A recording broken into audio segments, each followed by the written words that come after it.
कर लिया। Sanjay ji please record आपका म्यूट कर दीजिए प्रभु, पढ़े लिखे जैसे काम करिए प्लीज, मेरे को दिक्कत होता है। ओके, हरे कृष्णा, आप सबका स्वागत है। और प्रथम स्कंद का 10वां अध्याय का हम लोग 24वें श्लोक में प्रवेश किए हैं। और आइए प्रवेश करते हैं। ओम नमो भगवते वासुदेवाय, ओम नमो भगवते वासुदेवाय, ओम नमो भगवते वासुदेवाय। नारायणं नमस्कृत्य नरं चैव नरोत्तमं देवीं सरस्वतीं व्यासं ततो जयमुदीरयेत्। नष्टप्रायेषु भद्रेषु नित्यं भागवत सेवया भगवती उत्तमश्लोके भक्तिर्भवति नैष्टिकी। कृष्णाय वासुदेवाय देवकी नंदनाय च नंदगोपकुमाराय गोविन्दाय नमो नमः। हरे कृष्णा कृष्णा कृष्णा हरे हरे, हरे राम राम राम हरे हरे। ओम अज्ञानतिमिरन्धस्य ज्ञानाञ्जनशलाकया चक्षुरुन्मिलितं तस्मै श्रीगुरुवे नमः। नमो विष्णुपदाय कृष्णपृष्ठाय भूतले श्रीमते भक्तिवेदांत स्वामिनिति नामिने। नमस्ते सरस्वती देवे गौरवाणी प्रचारणे निर्विशेष शून्यवादी पाश्चात्यदेशतारणे। जय श्री कृष्ण चैतन्य प्रभु नित्यानंद श्री अद्वैत गदाधर श्रीवासदि गौर भक्त वृंद। हरे कृष्णा कृष्णा कृष्णा हरे हरे, हरे राम राम राम हरे हरे। हरे कृष्णा। तो आज हम दिल्ली आए हुए हैं एक डिवोटी के घर पे, वहीं से चल रहा है क्लास। हरे कृष्ण। 24वां श्लोक आप सब खोल सकते हैं। वा अयम सख्य अनुगिता सत्कथो वेदेषु गुह्येषु च गुह्यवादिभिः। य एक ईशो जगदात्मलीलया सृज्यत्यवत्यत्तेन तत्र सज्जते। Oh dear friends, here is that very personality of Godhead whose attractive and confidential pastimes are described in the confidential parts of Vedic literature by his great devotees. It is he only who creates, maintains, and annihilates the material world and yet remains unaffected. तो यहाँ पे जो वहाँ हस्तिनापुर में जो राज परिवार के लोग थे, वो जो ऊपर में माताएं थी बहुत शर्म से वहां से इनकी स्तुति कर रही थी। तो जो उनको अच्छे से जानती थी वो अन्य सबको ये बता रही थी कि यही वो है जो मैंने आपको कहा कि सारी सृष्टि को चलाते हैं। और उसके अलावा उन्होंने कहा कि इनके जो लीलाएं हैं ये बड़े गोपनीय हैं, ये सबको पता नहीं है। देखिए भगवान है ना, वो अपना मतलब वो नहीं जताना चाहते कि हाँ मैं ग्रेट हूँ। कई बार लोग गीता में कहते हैं कि अरे भगवान घमंड कर रहे हैं, अहम अहम बोल रहे हैं, हम सर्वसे प्रभु, अहम ये वैसा। तो ये अच्छा नहीं है, ऐसा कुछ लोग कहते हैं। अच्छा वो ना बोले तो पता कैसे चलेगा कि सुप्रीम कौन है? अब बोल दिया तो आपका एनवी बीच में आ रहा है, उसे हम क्या कर सकते हैं? तो किसी के एनवी से भगवान का महिमा नहीं छुपता है। भगवान की महिमा अपनी जगह ही रहती है। और भगवान जो लीलाएं करते हैं वो केवल और केवल भक्तों की प्रसन्नता के लिए वो मिलने आते हैं। उसको हम लीला कहते हैं, लेकिन भगवान का स्वाभाविक नेचुरल काम है अपने भक्तों से मिलना। और जो नहीं मिलना चाहते हैं, जो द्वेष कर रहे हैं, जो इंडिपेंडेंट होना चाहते हैं, तो उन्हें वो सृष्टि में रख दिया जहां वो है ही पर अव्यक्त अव्यक्त रूप में है।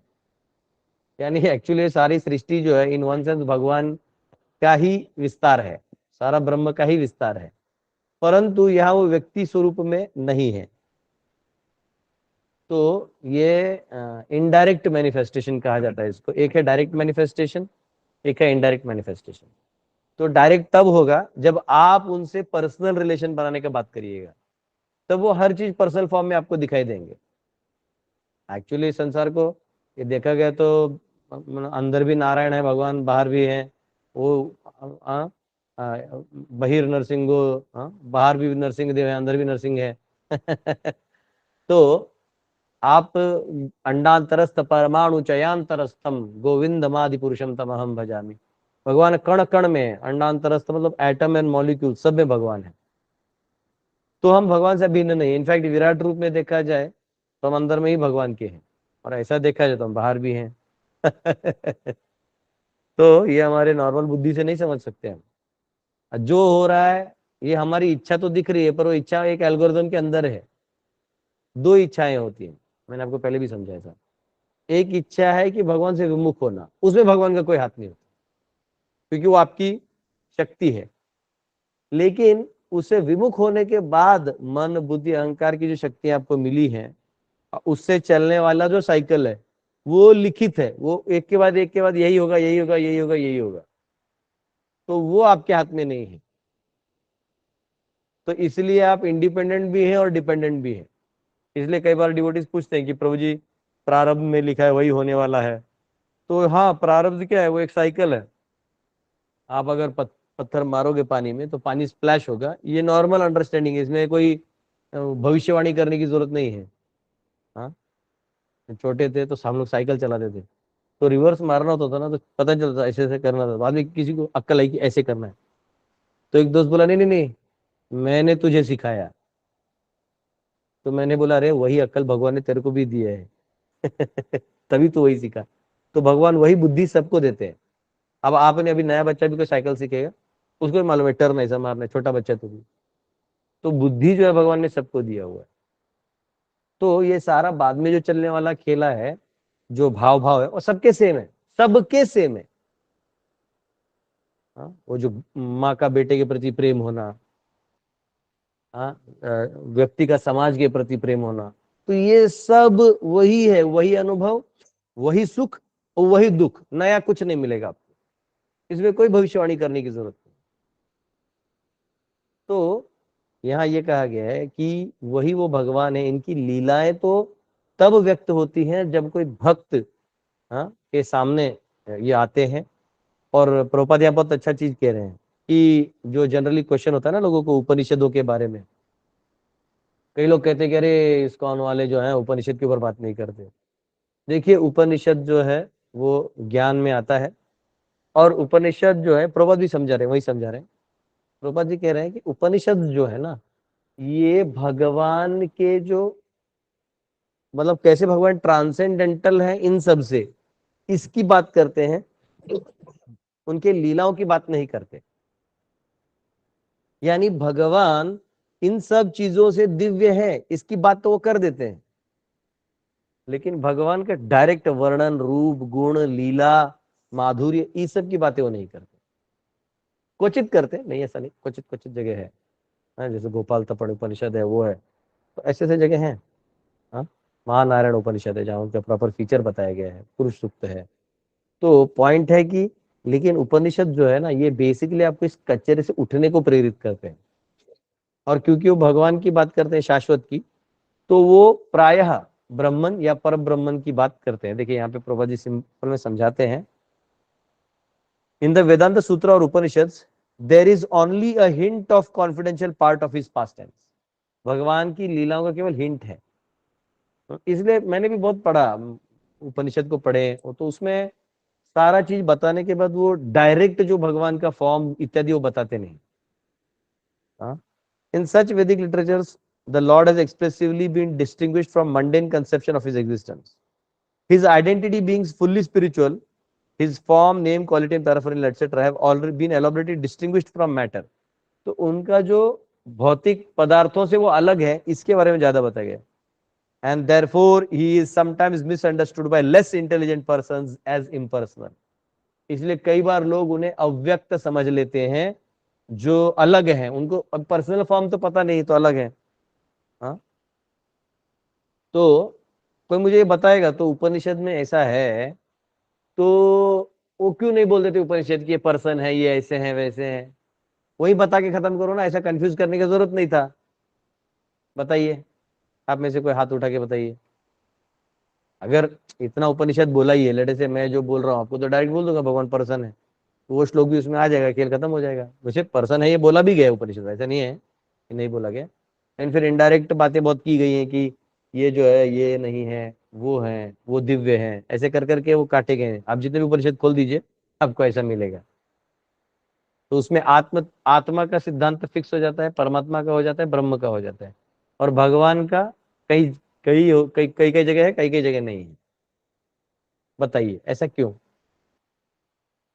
हरे कृष्णा प्रभु जी, भानु। बोलिए प्रभु जी। प्रभु जी वो इसलिए है क्योंकि अगर जैसे जो जिस भाव में चाहता है, अव्यक्त रूप में अगर भगवान को देखना चाहता है, जिस रूप में भी देखना चाहता है, तो भगवान उसको वहां पे डिस्क्राइब करते हैं। ठीक है, इसमें भगवान का नहीं है, क्योंकि उपनिषद जो है वो ऋषि और उनके शिष्यों के बीच की बात है। तो वो चाहे तो डिस्क्राइब कर सकते हैं ना कि भगवान एक पुरुष है, तो वही कर सकते हैं, तो वहां वो करते नहीं। बताइए। और प्रभु जी ये भी कहते हैं कि भगवान का अगर स्वरूप है तो भगवान जो अगर साकार है तो भगवान भगवान भी निराकार भी होने चाहिए। तो अगर उपनिषद में कहता है कि पूर्णमदः, तो भगवान पूर्ण है तो भगवान हर तरीके से हो सकते हैं, चाहे निराकार हो, चाहे ब्रह्म हो, या साकार रूप में। अगर इसमें से कुछ भी कम होता है तो वो पूर्ण है ही नहीं। तो भगवान अगर उपनिषदों में बराबर है। दिखाया गया कि भगवान जो है अगर निराकार है तो वो भी सत्य है, लेकिन नहीं नहीं, भगवान अगर हम ये कह रहे हैं प्रभु जी, हमारा क्वेश्चन थोड़ा अलग है। हमारा क्वेश्चन ये है कि चलो वो साकार है निराकार है मान गए हम, लेकिन हम कह रहे हैं कि उपनिषद में डायरेक्ट क्यों नहीं बोल दिया? जैसे ये इनडायरेक्ट मेथड्स है जहाँ ब्रह्म ज्योति के रूप में ही रखा गया है, ऐसा क्यों है? प्रभु जी मैंने जितना सुना है, इट इज लाइक कि डिफरेंट टाइप ऑफ लोग होते हैं, मतलब हाँ। जिनका डिफरेंट इंटेलेक्चुअल लेवल होता है, तो सबके लिए उनके हिसाब से, उनके लेवल के हिसाब से नॉलेज दिया गया है। ठीक है। तो जिनको जो भगवान एज अ पर्सन परसीव नहीं कर सकते, उन्हें परब्रह्म के हिसाब से नॉलेज दिया गया है। तो मतलब बराबर। उसी हिसाब से उपनिषद बांटे गए हैं, डिफरेंट टाइप ऑफ लोगों के लिए डिफरेंट टाइप ऑफ उपनिषद। मैं आपको एक सिंपल एग्जांपल बताता हूँ। आप लोगों ने बहुत अच्छा जवाब दिया, आदित्य प्रभु ने, वेरी गुड। तो अब मैं आपको एक चीज बताता हूँ। देखिए, स्क्रिप्चर में पर्सनलिज्म भी बहुत बताया गया है, इम्पर्सनलिज्म बहुत बताया गया है, लेकिन वो विद्या उपनिषद कौन पढ़ता है? जब व्यक्ति संन्यास लेने के लेवल पे आ जाता है तो उपनिषद पढ़ता है। ठीक है। तो उपनिषद जब वो पढ़ते हैं तो उनको देहात्म बुद्धि से ऊपर लाना होगा। जो उनका देहात्म बुद्धि है उस बुद्धि से ऊपर लाना होगा। तो इसलिए सारे उपनिषद उसमें फोकस करते हैं कि व्यक्ति की मति जो है वो भौतिक पदार्थों में लगी है, इसको दिव्य लेवल तक लाया जाए। और अब उसके बाद जो प्रोसेसेस हैं उसमें पर्सनलिज्म और ये सब आ जाता है। तो प्रभु इसलिए जी कुछ हाँ। लोग ऐसा प्रश्न करते हैं कि ये पुराण जो है वो आपको उपनिषद तक ले जाने का एक माध्यम है, मतलब साकार ठीक से है। निराकार तक ले जाने का एक माध्यम है। मतलब अभी आप जो है आपकी बुद्धि नहीं है तो आपको भगवान की लीलाएं बताई जाती हैं। आप लीलाओं समझते समझते फिर आपको जरूरत नहीं पड़ता लीलाओं का, आप स्वयं ही उनसे कनेक्ट हो जाते हैं। तो वो लोग कहते हैं कि अल्टीमेटली जो है निराकार जो है वो सबसे टॉप मोस्ट है, कि भगवान एक्चुअली में वही है, साकार तो एक माध्यम है। तो चलिए, इसको आप डिफीट कैसे करिएगा, मैं सुनना चाहता हूँ, बताइए। हम तो प्रभु जी इसको ऐसे ही हमने आपने सुना उसी में मैंने मन में डिफीट कर दिया है, लेकिन मैं सुनना चाहता हूँ कि मेरे शिष्यगण कितने विद्वान हैं। मैं मिलना चाहता हूँ मेरे शिष्यों को। देखिए, एक भक्त कह रहे हैं कि पहली के बच्चे को 10वीं का गणित मत दीजिए। चलिए कोई बात नहीं, फिर भी एक दो लोग ट्राई करें जो इसमें कोई नहीं। इन्होंने कहा उसी में जवाब है। जब उन्होंने कहा कि पुराण आपको उपनिषद तक लेके जाने के लिए हैं, तो फिर बताइए, इसमें इसी में जवाब है। मैं बताता हूँ क्योंकि समय कम है।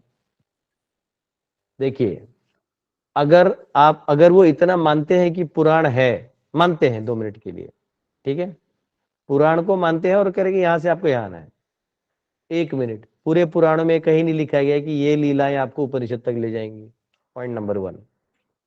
पॉइंट नंबर 2, ये अगर आप फिर भी मानते हो कि वहां तक ले जाने गई हैं, तो फिर आपको व्यक्तिवाद मानना पड़ेगा, क्योंकि पुराणों में तो भगवान नारायण और विष्णु और ये सब तो है। तो जब ये है तो आप उपनिषद में फिर उनका डायरेक्ट नाम क्यों नहीं? उपनिषद में महाराण नारायण, उपनिषद में नारायण है, तो हो गया पर्सनलिज्म। और ऐसे कहीं नहीं कहा गया कि ब्रह्म से नारायण आया, वो तो उपनिषदों में भी नहीं कहा गया है। एको वै नारायण आसीन ब्रह्माण ईशान। और क्या चाहिए? कोई महानारायण उपनिषद खोलो तो ऑनलाइन पढ़ते हैं। वैसे आज वो मेरा टॉपिक नहीं है, लेकिन मैं थोड़ा आपको उसी में बता दूंगा कि उसी में सब कुछ बोल दिया गया है। आप लोग महानारायण उपनिषद ऐसे ही पढ़ लेंगे ना संस्कृत, तो भी पता चल जाएगा एक मिनट, सची सूत्र या कोई महानारायण उपनिषद लिंक कुछ ऐसे खोल दो। श्लोका भी रहेंगे तो चलेगा, महानारायण उपनिषद का जो श्लोका प्रभु खोल रहे हैं। हाँ, तो आपको बहुत अच्छा लगेगा। तो कहना ये है कि अगर आप पुराणों को मानते हैं तो ध्रुव तो ध्रुव लोक में गया, भगवान विष्णु को मिलने गया, तो फिर उपनिषद में कहा गायब कर दिया उनको, तो कंसिस्टेंसी नहीं पाया जाएगा। तो एक्चुअली इनफैक्ट विष्णु को भी समझने के लिए उपनिषद चाहिए। तो ये दोनों अलग नहीं है, एक कोरोलरी है। उपनिषद से आप देहात्म बुद्धि से हटते हो, और यहाँ शास्त्रों को पढ़ के, पुराणों को पढ़ के आप भगवान को कैसे प्राप्त कर सकते हो, भक्ति मार्ग इत्यादि आपको समझ में आता है। मेरा पर्सनल अनुभव आपको बताता हूँ। जब मैं भगवद गीता पढ़ रहा था तो उसमें कई बार परपोर्ट्स में उपनिषदों का रेफरेंस आ रहा था, तो मैं वो उपनिषद खोल रहा था। ये देखो माता जी ने भेजा लिंक। तो वो जो खोल रहा था, तो उपनिषद पढ़ने के बाद ना इतना अच्छा लग रहा था कि मैं ये शरीर नहीं हूँ, ये वाला फील मेरा बहुत पक्का आ रहा था। जब पढ़ रहा था कि ये कोश है, हम ये नहीं है, वो नहीं, आहा। लेकिन वो ऐसा था कि अब ये संसार के तत्वों से मैं हट गया, लेकिन मेरा जो जुड़ाव है वो नहीं हुआ अभी तक भगवान से। बात समझिए। इनफैक्ट वो पुराणों के पास टाइम्स देख के, इन भक्तों का लीला देख के समझ में ज्यादा आता है। ठीक है, तो ये एक मिसनॉमर है अपने आप में। ठीक है, तो अगर आप उपनिषद पढ़ेंगे, कई बार होते हैं लोग वो ऐसे ब्लेम करने के लिए, देखो हर एक को हर एक संप्रदाय का गाली देना आसान है, तो अगर आपको देना चाहे तो कह सकते हैं। देखिए ये आपको आएगा स्क्रीन में, अगर ये स्क्रीन छोटा भी तो मैं पढ़ूंगा। तो हाँ, थोड़ा उसको बड़ा कर दोगे, थोड़ा बड़ा, और श्लोकास जहाँ है वहाँ चालू करोगे तो आप में से कोई पढ़ भी सकता है, पता नहीं, मेरा नहीं होगा स्क्रीन बड़ा। ओके, ये देखिए आ गया। हरि ओम शं नो मित्र शं वरुणः शं नो भवत्य अर्यमा शं न इंद्रो बृहस्पति शं नो विष्णु उरुक्रमः। हाँ, इन सबको प्रणाम किया गया है। हाँ, नमो ब्रह्मणे नमस्ते वायो। अरे तुम वो कर दिया। त्वमेव प्रत्यक्षम ब्रह्मासि। हाँ, आप प्रत्यक्ष कौन है? आप स्वयं ब्रह्म है। त्वम एव प्रत्यक्षम ब्रह्म वदिष्यामि ऋतम वदिष्यामि। हाँ, आप ही है जो सत्य बताते हैं। सत्यम वदिष्यामि तन्मामवतु तद तब तद वक्तारमवतु अवतु माम अवतु वक्तारम। ओम शांति शांति शांति। ये जो दूसरा श्लोक है वो शिष्य और गुरु के बीच में होता है। ये हम सब रोज गा सकते हैं सुबह सुबह। इसका मीनिंग ये है, इसका ऐसे है, ओम सहना भवतु सहनौ भुनक्तु सह वीर्यंगरवावहै तेजस्विनाम वधितमस्तु मा विद्विषावहै। तो इसका मतलब ये है कि हे प्रभु, ओम सहना भवतु सहनौ भुनक्तु। हम जो शिष्य और गुरु हैं, ये दोनों मिल के साथ में रहते हैं, पढ़ते हैं, वेद विद्या को समझते हैं, और हम आपके साथ आपकी सेवा करते हैं। और प्लीज आप हम दोनों के बीच में कोई द्वेष निर्माण न हो, इसके लिए हम आपसे याचना करते हैं। माँ विद्विषावहै। हाँ, तो गुरु और शिष्य के बीच में ये हमेशा होना चाहिए। नहीं तो कभी कभी शिष्य जो है गुरु से तेज निकलता है तो अपने घमंड आ सकता है, या कभी कभी गुरु भी देख सकता है कि अच्छा शिष्य तो उसको वो तकलीफ दे सकता है, आधा ज्ञान दे सकता है। तो ये द्वेष नहीं होना चाहिए, तो ये जो शास्त्रिक ज्ञान है वो ढंग से नहीं जाएगा। तो ये देखिए यहाँ क्या है। अब ये देखिए पूरा जो भगवान नारायण का रोल है वो यहाँ दिया हुआ है। प्रथम अनुवाकः अब अब अभ्यस्य पारे भुवनस्य मध्ये नाकस्य पृष्ठे महतो महीयान् शुक्रेण ज्योति अपि सम अनुप्रविष्टः प्रजापतिश्चरति गर्भ अंतः। हाँ, ये जो क्रिएशन है वो आप करवाते हैं प्रजापति के रूप में। यस्मिन् इदं स च वे च विचेति सर्वं यस्मिन् देवा अधि विश्वे निषेधः तदेव भूभूतं तद् उ भव्यम् इदं तद अक्षरे परमे व्योमन। आप नारायण ही परम व्योमन है। परम व्योमन से आए नहीं है, आप ही परम व्योमन है। देखिए फर्क है, अगर यहाँ कह दिया था कि नहीं परम व्योमन से आप आए हैं तो अलग है, ठीक है। उसके बाद कह रहे हैं येनावृतम खम च दिवम मही च येनादित्यस्य पति तेजसा भ्राजसा च यमन्तः समुद्रे कवयो वयन्ति यदक्षरे परमे प्रजः। हाँ, इसके नीचे थोड़ा लेना, मेरे को एक श्लोक है उसमें दिखाना है आपको।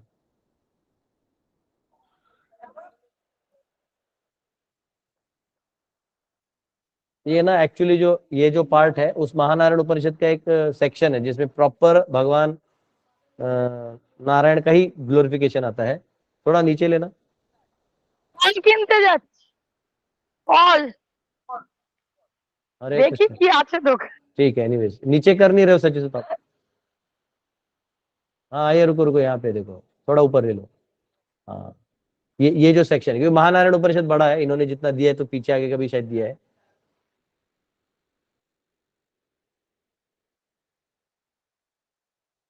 तो देखो, यो देवेभ्यो आतपति यो देवानाम पुरोहितः। हाँ एक मिनट, ये नारायण का ना प्रॉपर वो दिया हुआ है। एनीवेज मैं कल आपको खोल के दूंगा, प्रॉपर नारायण उपनिषद में प्रॉपर भगवान नारायण का ग्लोरिफिकेशन दिया है। इन्होंने लगता है जो पीडीएफ खोला उसमें वो एक पूरा सेक्शन डाल दिया है, तो मैं कल आपको दे दूंगा, कल या परसों जब पहुंचूंगा। हाँ ये जो है ये तो वो मंत्र है, गायत्री मंत्र। तो 25वां श्लोक लेते हैं, इसको छोड़ दीजिए। एक्चुअली आपने ओरिजिनल वो वाला पीडीएफ नहीं खोला जो नारायण उपनिषद का है, तो मैं खोल के आपको अगली बार दे दूंगा। यदा हि अधर्मेण तमोधियो नृपा जीवन्ति तन्नैष हि सत्वतः किल धत्ते भगं सत्यम मृतं दयां यशो भवाय रूपाणि ददद्युगे युगे। Whenever there are kings and administrators like living like animals in the lowest mode of existence, the Lord in his transcendental form manifests his supreme power. The truth positive shows special mercy to the faithful, performs wonderful activities and manifests various transcendental forms as is necessary in different periods and ages. तो ये कह रहे हैं ऐसा नहीं है कि भगवान रिस्पॉन्सिबिलिटी नहीं लेते, आपके उद्धार की रिस्पॉन्सिबिलिटी वो लेते हैं। आपने जो उनसे विमुख होके निकले हैं ना, उतने का वो लेते हैं। ये बाकी जो खेला है वो तो पहले से सेट है। आपका रोना कि मेरे पति ऐसा, मेरी पत्नी ऐसी है, ये वो सब खेला है, वो एक सर्कल बने हुए हर चीज के। आप क्रिकेट खेलोगे और किसी एक टीम को चीयर अप करोगे, लेकिन बारिश कब आएगा इसका भरोसा थोड़ी है। बारिश आएगा मैच डिले कर देगा। वो सब जो संसार का खेला है वो चलते रहेगा। तो भगवान जब आते हैं तो एक ही काम के लिए आते हैं, वो आते हैं कि सृष्टि को ऐसा रचना में कर दिया जाए कि लोग वापिस जाग जाए। बस वो जो इच्छा किया था ना उल्टा होके जीव ने यहाँ परछाई को देखने का, वो बस सीधा हो जाए, इसका इतना ही एक्सपेक्टेशन होता है। इसीलिए भगवान अवतरित भी होते हैं। तो यहाँ कहा गया है कि प्रभुपाद वापिस ईशोपनिषद को कोट करते हैं, ईशावास्यमिदं सर्वम यद किंच जगत्याम जगत तेन त्यक्तेन भूंजिता माग्रधः कस्य स्विद्धनम। तो जब ये आइडियल क्या होना चाहिए कि मालूम होना चाहिए कि सब भगवान का है, और मेरे पास जितना कोटा है उसको मैं सही से यूज करके भगवान की सेवा में लगाऊं। ये आइडियल अंडरस्टैंडिंग होना चाहिए। कई बार लोगों के घर पे आम पड़े हैं सड़ रहे, लेकिन किसी को देंगे नहीं। वो दूसरों को आनंद देना नहीं चाहते, खुद तो भोगेंगे नहीं और दूसरों को देंगे नहीं। लेकिन अगर सब कुछ हम लोग इस भाव में करें कि सब भगवान का है और जितना मेरे लिए जरूरी उतना मैं रखूं, बाकी दे दो, तो ऐसे करेंगे तो फिर कोई दुखी गरीब ऐसा होगा ही नहीं। लेकिन जब राजा ऐसे बन जाते हैं जो केवल लूट रहे हैं और दे कुछ नहीं रहे हैं, और एनिमलिस्टिक प्रोपेंसिटी से जी रहे हैं, मतलब केवल भोगवादी, मेरे लिए क्या, तो बड़ा ही नुकसान होता है संसार का। तो भगवान खुद से आते हैं, नहीं तो अपने किसी दिव्य पुरुष को शक्ति दे देते हैं, वो ये कार्य को संपन्न करता है। तो ये बहुत इंपॉर्टेंट है, क्योंकि ये संसार देखिए प्रायः तमोगुण से बना है। और जनरली अगर आप संघर्ष नहीं करिएगा, रोज धर्म का संघर्ष नहीं करिएगा, तो अपने आप नीचे गिर जाइएगा। हाँ, और इसलिए अगर ऐसे राजा आते हैं तो प्रभुपाद देखिए कहते हैं क्या क्या होता है वहां। The result is that the whole atmosphere becomes surcharge with anarchy and vicious elements. हाँ, एकदम द्वेषी लोग भर जाते हैं एक सब जगह। हाँ, राजनीति वाले एकदम फाइल लेके घूम रहे हैं सब जगह, वही वही। हाँ, नेपोटिज्म, नेपोटिज्म यानी परिवारवाद, ब्राइबरी। हाँ, अगर कोई टेंडर भी पास होता है, समझो सरकार से 5 करोड़ का टेंडर पास हुआ कि इस गांव को सुशोभित किया जाए, वो टेंडर पास होगा, जो मंत्री पास करेगा, वो पक्ष पास करेगा, वो 3 करोड़ पहले ले लेगा, 2 करोड़ नीचे आएगा। अब वो नीचे जो ठेकेदार उसका कॉन्ट्रैक्ट लिया है, वो खुद उसको बिड लगाने में 50 लाख डाल दिया था, तो वो 50 लाख डाल के 50 और 1 करोड़ एक्स्ट्रा लेगा, तो 1.5 करोड़ उसमें से वो निकाल लेगा। अब वो बचे 1 करोड़, आधा करोड़, उस आधे करोड़ को वो कॉन्ट्रैक्टर को देगा। अब कॉन्ट्रैक्टर अपना पुराना जो लोन है वो पहले उसमें खत्म करके इसमें से 10 लाख या 5 लाख से कुछ कुछ डेवलप कर देगा, पेड़ वेड़ फोटो खींचेगा, सैंक्शन सबको करेंगे, क्योंकि सबने खाए। तो ब्राइबरी है ना, ये चलते रहेगा। तो ब्राइबरी वहां है जहां पे अधिक पैसा है और काम कुछ नहीं है। गांव सुशोभित क्या करना है, मट्टी भगवान ने दिया है, पानी वानी थोड़ा रिसोर्स बना तो हो गया। पर आप 5 करोड़ सैंक्शन कर रहे हो खाने के लिए, और वो करके आप क्या कर रहे हो, फिर लास्ट में उन्हीं पैसे से या तो आप दारू खरीद रहे हो, है ना, या वाइन पी रहे हो, या आप क्या कर रहे हो, सब घटिया काम जितने मेंशन कर सकते हो सब आप कर रहे हो। तो एक्स्ट्रा मनी, मनी विदाउट पुरुषार्थ, यानी पुरुषार्थ के बिना। आप में से कोई अनम्यूट है, प्लीज म्यूट कर दीजिए। कोई आप में से अनम्यूट है तो जो पुरुषार्थ है उसके अलावा अगर कोई धन आ जाए तो वो केवल अधर्म की तरफ ले जाता है। इसलिए पहले के लोग भी जितना जरूरत था उसे बस थोड़ा एक्स्ट्रा वो लेके रखते थे, उससे ज्यादा वो स्टोर नहीं करते थे, क्योंकि वो आपको जड़ कर देगा। मेरे पास इतना पैसा है मैं सुखी नहीं हूँ, और वो भी एक अलग दुख है कि मेरे पास इतना पैसा होते हुए मैं सुखी नहीं हूँ, ये एक अलग दुख है। मैं सुखी नहीं हूँ वो एक अलग रिसर्च है, लेकिन मेरे पास इतना पैसा है और मैं सुखी नहीं हूँ, ये एक अलग दुख आने लगता है। तो यहाँ कहते हैं कि वो भगवान जो है वो इन जीवों पे उद्धार करने के लिए, यही मतलब ये रानियां कह रही हैं कि देखो ये वही भगवान है जो आते हैं और समय समय पे धर्म की स्थापना करके चले जाते हैं, या समय समय पे अपने बड़े बड़े भक्तों को पावर दे के उनके माध्यम से धर्म को स्थापन करते हैं। जैसे इस केस में युधिष्ठिर महाराज को कर दिया, परीक्षित को पावर दिया, और इतिहास में आप देखेंगे बहुत बड़े बड़े राजा महाराजा जो धार्मिक कार्य किए हैं। हाँ, छत्रपति शिवाजी महाराज का जीवन देख लीजिए, महाराणा प्रताप का जीवन देख लीजिए, तो इन लोगों ने वो युद्ध किया है। हाँ, विक्रमादित्य का जीवन देख लीजिए, तो इन सब राजाओं ने वो काम किया हुआ है। और ये सब एक एक ये भी याद रहना चाहिए कि कोई बड़ा काम करना है तो भगवान ईश शक्ति के साथ काम करना है। हाँ, कल भी मुझे लगता है कि नया पार्लियामेंट का गठन हुआ, और वहाँ पे क्या कहते हैं उसको, राजदंड जो है, एक्चुअली न्याय दंड दिया जाता था, वो इस्टेब्लिश किया गया। कल यज्ञ हुआ पार्लियामेंट में, बड़ा चीज है। हाँ, एक व्यक्ति थे जो भी एक पार्टी के थे, तो मुझे एक ब्राह्मण ने बताया, वो ब्राह्मण बड़े पूजा वूजा करते हैं, तो उन्होंने बोला कि एक कोई तो नाम नहीं लूंगा, एक पॉलिटिशियन थे, बड़े ही फेमस पॉलिटिशियन, बहुत फेमस है।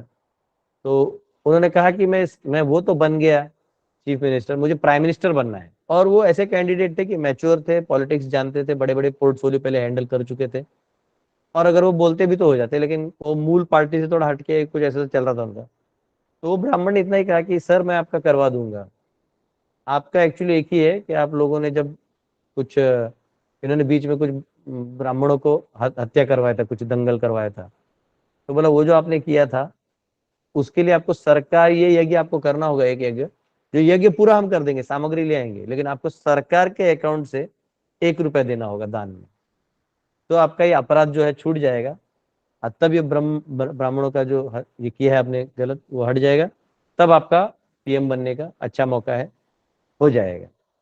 और उस बंदे ने नहीं किया, और आज भी नहीं हो रहा है उनसे पीएम बनने का।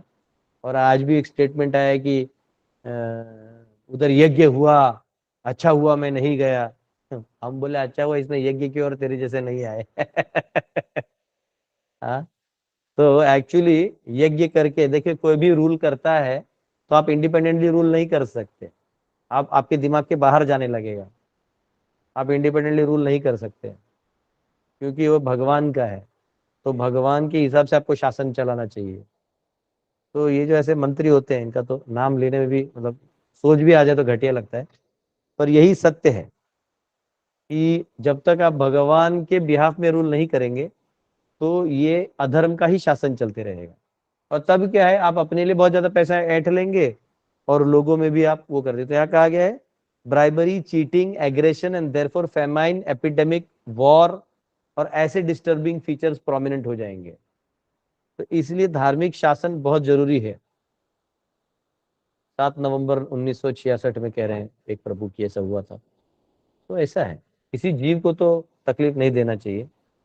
स्पेशली भारत में क्या हुआ कि जिनको रूल करना था उन्होंने कभी क्रिश्चियंस को यूज कर लेते हैं, कभी मुस्लिम्स को यूज कर लेते हैं।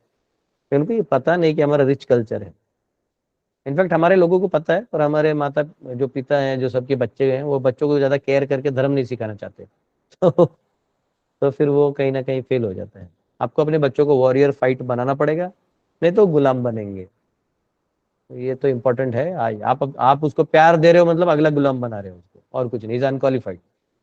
आप उसको संघर्ष करना नहीं सिखाओगे तो वो यूजलेस है, यूजलेस बच्चा है। वो कितना भी चब्बी चब्बी चीज दिखाई दे, काजू बादाम खिला दो, वो काम का नहीं है। तो ये इम्पोर्टेंट है अगले जनरेशन के लिए। तो हाँ, यहाँ कहते हैं कि जब भगवान आते भी हैं तो बड़े सुपर नेचुरल एक्ट्स करते हैं। जैसे भगवान राम के रूप में आए तो लंका करके उन्होंने रावण का वध किया और फिर गोवर्धन उठाया, तो वो अपने फीचर्स दिखाते हैं। तो इसके बारे में जो महिलाएं हैं वो आपस में चर्चा करें, अरे यही है वो जिन्हें अपनी आंखों से निहार रहे हैं। ऑलरेडी 9:06 हो गए, एक श्लोक और ले लेते हैं। अहो अलम श्लाघ्यतमं यदो कुलम, अहो अलम पुण्यतमं मधुरवनम, यदेश पुंसाम वृषभ श्रियः पतिः, स्वजन्मना चक्रमणेन चांचति। Oh, how supremely glorified is the dynasty of King Yadu, and how virtuous is the land of Mathura, where the supreme leader of all living beings, the husband of goddess of fortune, has taken his birth and wandered in his childhood. हाँ, और कह रहे हैं कि कितने महान है वो यदु कुल के लोग जो जहाँ भगवान प्रकट हुए, और मथुरा कितनी अच्छी भूमि है जहाँ भगवान वहाँ प्रकट हुए, लीला किए। और जहाँ माधव रहते हैं, माधव यानी भगवान लक्ष्मी के पति को माधव कहा गया है। हाँ, मधोवनम, मथुरा को मधुवनम कहा जाता है। मधुवन हम लोग गए थे ना उस दिन, आपको लाइव क्लास करवाया था। तो मधुवन जो है मथुरा को कहा जाता था, वहाँ हमेशा मधु मिलता था, इसलिए उसको मथुरा भी कहा जाता है। और यहाँ पे उन्होंने लीला किया, कितने सौभाग्यशाली हैं। तो ये यहाँ पे कहा गया है। अगला श्लोक हम लेंगे। और भी कुछ माता लोग अप्रिसिएशन करने वाली हैं जो कल के क्लास में हम सब लेंगे। बहुत बहुत धन्यवाद आपका। यस, कोई क्वेश्चन है पूछ सकते हैं।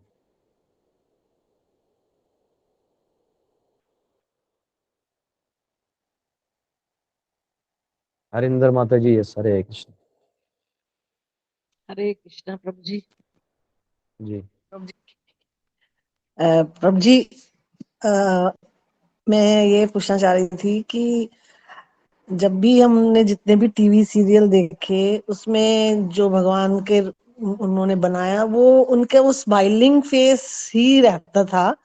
तो ये क्या वो सीरियल्स में ऐसी है कुछ कि कुछ भगवान हमें दिखाना चाहते हैं, या मतलब पता नहीं क्यों अच्छा लगता था उनके स्माइल, ऐसा लगता था सच में भगवान ही है। उपनिषदों में कहा गया प्रसन्न वदनम ध्यायेत्। हाँ, और विष्णु सहस्त्रनाम में कहा था ना, भगवान प्रसन्न रहता है हमेशा।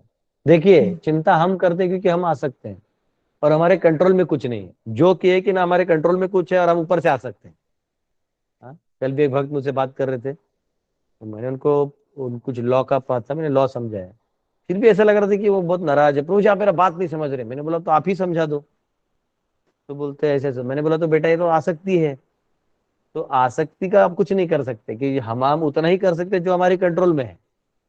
हम सारी अपेक्षाओं का टेंशन ले सकते हैं लेकिन कर नहीं सकते, हम प्रयास ही कर सकते हैं। तो ये बहुत इंपॉर्टेंट है कि आसक्ति हम कर रहे हैं और अपेक्षा कर रहे हैं लेकिन वो है नहीं। अब भगवान, इनके पास सब है, उनको चाहिए कुछ नहीं। देखिए ये है, इसलिए वो प्रसन्न है। वो बोलेगा आम का इमली बना दो वो भी बन जाएगा, इमली का आम बना दो वो भी बन जाएगा। लेकिन वो चाहते नहीं है, हम चाहते हैं और हमारा पावर नहीं है।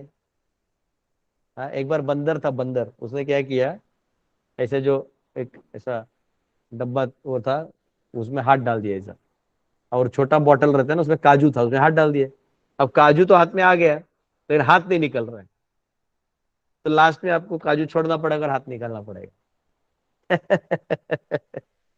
तो इस संसार में हम भोग तो करने आए, लेकिन ये संसार ही हमारा नहीं है, इसमें एक भी एलिमेंट हमारा नहीं है। तो इसमें हम भी हमारे बचे नहीं है, हम जो खेल रहे हो गुंगी वाला खेल है। तो भगवान हंस रहे हैं, उसके लिए भी हंस रहे हैं, और वैसे भी हंसते रहते हैं, वो बस वेट करते हैं कि तुम बस मेरी तरफ पलटो, बाकी हम देख लेंगे। जब भी प्रभु जी विग्रह के भी दर्शन करें तो ऐसा लगता है उनकी आंखें तक मुस्कुरा रही हैं, मतलब इतना वो लगता है खुश होते उनके। हैं जब भक्त उनको सेवा करते हैं, बहुत खुश होते हैं भगवान, बहुत खुश हरे होते हैं। कृष्ण, हरे कृष्ण। ओके अरविंद जी, आप पूछ सकते हैं। हरे दो कृष्णा। अरविंद है, हरे दो अरविंद है, एक बुजुर्ग वाले जो वीडियो में है उनको मौका देते हैं, सीनियर सिटीजन है। हरे कृष्णा प्रभु जी, दंडवत प्रणाम। यस प्रभु जी। प्रभु जी, माधव का भी अर्थ बताया आपने, थोड़ा बताए, क्योंकि हम तिलक लगाते हैं तो भी बोलते हैं ना, केशवाय नमः, नारायण नमः, माधवाय नमः। तो बराबर। माधव शब्द का कैसे? माधव जो है भगवान, माँ यानी लक्ष्मी जी, धव यानी जो उनके उनके जो वो है प्रेम करने वाले उनके ऊपर, तो वो कृष्ण है, लक्ष्मी नारायण। तो भगवान को माधव कहा गया है। अर्जुन भी कई बार जब प्यार की बातें करना चाहते हैं तो भगवान को माधव नाम से संबोधित करते हैं, तो इसलिए माधव कहा गया है, और कुछ नहीं प्रभु। हरे हरि बोल प्रभु। यस अरविंद जी, सेकंड अरविंद जी हरे कृष्णा प्रभु जी। बोलिए। प्रभु जी, महामाया और योग माया क्या है? देखिए भगवान की अंतरंगा शक्ति है, बहिरंगा शक्ति है। तो बहिरंगा शक्ति जो है वो इस संसार में काम करती है, महत तत्व में काम करती है, जहां वो जीवात्मा को भ्रम में डालती है, तो उनको कहा गया है महामाया। और वही शक्ति अंतरंगा शक्ति के रूप में लीला करती है भगवान की लीलाओं को बढ़ाने के लिए। वो शक्तियां केवल भगवान की लीलाओं के लिए होती हैं, तो उनको कहते हैं योग माया। तो योग माया जो है वो इस संसार में भी काम करती है जब भगवान यहाँ कोई लीला करना चाहते हैं, जैसे अपने भक्त को भुला के रखना चाहते हैं कि मैं भगवान है, तो वो योग माया की शक्ति यूज कर लेते हैं। जैसे माँ यशोदा ने देख लिया कि यही नारायण है, लेकिन भुला भी दिया, वो योग माया शक्ति के अंदर। तो वैसे देखा गया तो यशोदा माता भी तो माया में थी, पर वो योग माया में थी। हम लोग योग माया। महामाया में, यानी हम स्वार्थी हैं, वो स्वार्थी नहीं, लेकिन उसको भगवान ने भूल भुलैया दे दिया जानबूझ के। ठीक है प्रभु जी, हरे कृष्णा। अतुल जी। हरे कृष्ण प्रभु, दंडवत प्रणाम। यस प्रभु, हरे कृष्ण। प्रभु, हाँ अभी आपने बताया ना प्रभु, वो नारायण उपनिषद जो भी बताया, अभी प्रभु फिर गणपति अथर्वशीर्ष में आता है ना, फिर उसमें भी कि गणपति ही परब्रह्म है। और अभी एक सीरियल भी आ रहा है वो गणपति जी का, मतलब विघ्नहर्ता श्री गणेशा। तो उसमें ऐसा दिखा है कि जो भी उत्पत्ति है महागणपति से हुई है, मतलब सब कुछ है वो ओम श्री से उत्पन्न हुआ है। तो यहाँ पे भी लिखा हुआ है ना उसमें उपनिषद में, वो अथर्वशीर्ष में, तम प्रत्यक्षम ब्रह्मसि, तम प्रत्यक्षम विदुमसि, तम, मतलब जो भी है ज्ञानमयसी, तम तम हाँ, तम विष्णु सम रुद्र सम इंद्र तम। तो उसको हम लोग कैसे ले प्रभु, मतलब वो देखो प्रभु उसको हम ऐसा लोग। है, मैं उसको लेने के लिए कुछ टेंशन नहीं है, क्योंकि गणेश जी है ना, तो एक गणेश जी तो यहाँ लीला कर रहे हैं हमारे ब्रह्मांड में, और एक्चुअली भगवान विष्णु के अलग फॉर्म्स होते हैं नारायण के। तो जितना मैंने सुना है, अभी उसका प्रमाण मैं खोज रहा हूँ, कि भगवान गणेश जी जो है, जो नारायण भी एक गणेश के रूप में है। तो ये जो स्तुति है उन नारायण की है, गणेश रूपी नारायण की, ये मैंने ऐसा सुना है। तो अभी इसका थोड़ा फिर खोजखाज करके प्रमाण में समय लगेगा, ये मैंने मेरे सीनियर से सुना हुआ है, तो हो सकता है और भी कुछ रिसर्च करके मैं आपको बता दूं। ठीक है, आजकल रिसर्च का ही समय नहीं मिलता, ट्रैवलिंग इतना हो गया, मेरे को एक हेलीकॉप्टर खरीद के मिला। ओके हरे कृष्णा। नितिन जी। प्रभु जी सबको खरीदना है। यस नितिन जी। लगता है नितिन जी ने, हाँ प्रभूजी मृत शरीराला आपण पार्थिव म्हणतो. काय काय पार्थिव मृत शरीर जे असतं का त्याला हाँ आपण पार्थिव पार्थिव शरीर म्हणतो. बोलते हैं. हा आणि कृष्णाने अर्जुनाला पार्थ म्हटलेलं आहे. नाही त्याचा याचं काही घेणं देणं नाही. नाही मला असं वाटलं मग पार्थ या शब्दाचा अर्थ शरीर आहे का? नहीं नहीं नहीं पार्थ प्रभु जी कह रहे हैं महाराष्ट्र में डेड बॉडी को पार्थिव शरीर कहते हैं कि पार्थिव शरीर को ले जा रहे हैं. तो मैं नहीं जानता, इसमें कोई मराठी एक्सपर्ट है तो पार्थिव का क्या एग्जैक्ट मीनिंग है बता सकते हैं. पार्थिव मैंने इसका एनालिसिस नहीं किया, पर उसका कृष्ण के भक्त पार्थ का लेना देना नहीं है, क्योंकि अर्जुन को पार्थ जो नाम आया है वो खुद में डेरिवेटिव है. पृथा कुंती का नाम है, उसका बेटा पार्थ, इसलिए पृथा पुत्र पार्थ कहते हैं. अब पार्थ का पार्थिव नहीं होगा ये वैसा मुझे मालूम है, फिर भी अगर आप में से कोई महाराष्ट्र से बिलोंग करते हैं और या हिंदी भी है लेकिन इसका इतिहास जानते हैं तो प्लीज आप इस पे प्रकाश डाल सकते हैं. मुझे नहीं पता है एक्चुअली. ठीक है, शायद किसी ने हाथ ऊपर नहीं किया है तो इसको छोड़ देते हैं. ठीक है, मैं किसी मराठी स्कॉलर से बात करके आपको बता दूंगा. ओके, हरे कृष्णा, बहुत बहुत धन्यवाद आप सबका. फिर कल मिलेंगे बाकी अप्रिसिएशन के साथ. हरे कृष्णा. हरे कृष्णा.